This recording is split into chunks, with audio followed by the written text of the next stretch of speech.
Stop being too available. Make her afraid to lose you. It is better to be feared than loved, if you cannot be both. According to Niccolò Machiavelli, the man who gave everything and lost her anyway. Marcus had never loved anyone the way he loved Elena. From the very first night they met, over cold espresso and dim candlelight in a Chicago jazz bar, he made a silent vow. He would be everything she needed. He would never make her wait. He would never let her wonder. He would be there, always, without condition.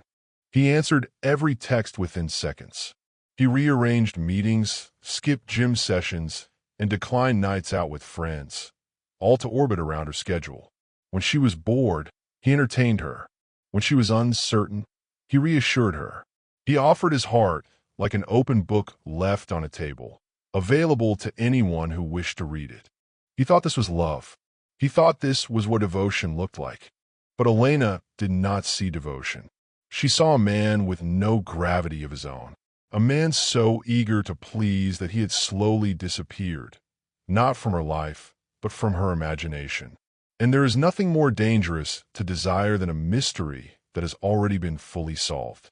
9 months after that jazz bar, Elena texted him on a Tuesday afternoon, not to make plans, not to say she missed him, but to say, quietly and without drama, that she thought they should end things. Marcus stared at his phone for a long time. He had given her everything, and somehow, that was exactly the problem. In the winter of 1513, a disgraced diplomat sat in exile on his family estate outside Florence, writing by candlelight. His name was Niccolò Machiavelli, and he had just lost everything: his position, his patron, his purpose. Stripped of power, he did the only thing left to him. He studied it. What he wrote became The Prince, a cold, brilliant, unsentimental guide to how power is won and, more importantly, how it is kept. His most controversial insight was not about warfare or politics. It was something far more personal. A ruler who is loved is at the mercy of men's gratitude, and gratitude is fragile. But a ruler who inspires the fear of loss commands something deeper: the permanent, anxious attention of those who cannot afford to see him go. Machiavelli was not writing about cruelty. He was writing about scarcity, about the primal truth that human beings assign value to what they might lose far more intensely than to what they already possess. 500 years later, Marcus had never read The Prince, but he was about to learn its lesson the hard way. The man who is always present becomes invisible. The man who can leave becomes unforgettable. The reconstruction of a man. A mutual friend handed Marcus a worn paperback copy of The Prince 3 weeks after the breakup. "Read it," she said, not as a manipulation manual, as a mirror. He read it in 2 nights, and something in him quietly broke open. He began to understand that he had made himself too easy to take for granted, not because he was weak, but because he had removed all uncertainty from the equation. He had become a guaranteed resource, and nothing guaranteed ever feels precious. Water is not valued until the well runs dry. So Marcus made a decision, not to play games, not to be cold or unkind, but to return to himself, to the man he had been before love made him small. He picked up the novel he'd abandoned on his nightstand. He called his college friends back. He started training again at 6 a.m., not for anyone else, but because the discipline reminded him he was someone worth investing in. He took a solo trip to New Orleans for a long weekend without telling anyone. He stopped being available on demand, not to punish Elena, not to manufacture mystery, but because he finally remembered that his time had value. The fear of loss, how gravity returns. 2 months passed. Then, on a quiet Sunday, Marcus's phone lit up. It was Elena. She had noticed, not the silence. She had been the one who ended things. But she had noticed the absence of need. He hadn't sent a long message asking why. He hadn't reached out at 2 a.m. He had simply moved, like a planet that had found a new orbit, indifferent to the pull of her gravity. And that indifference, earned, not performed, was more attractive to her than anything he had done when he was desperate to keep her. "How are you?" she wrote. 2 words. But Marcus knew what lived beneath them.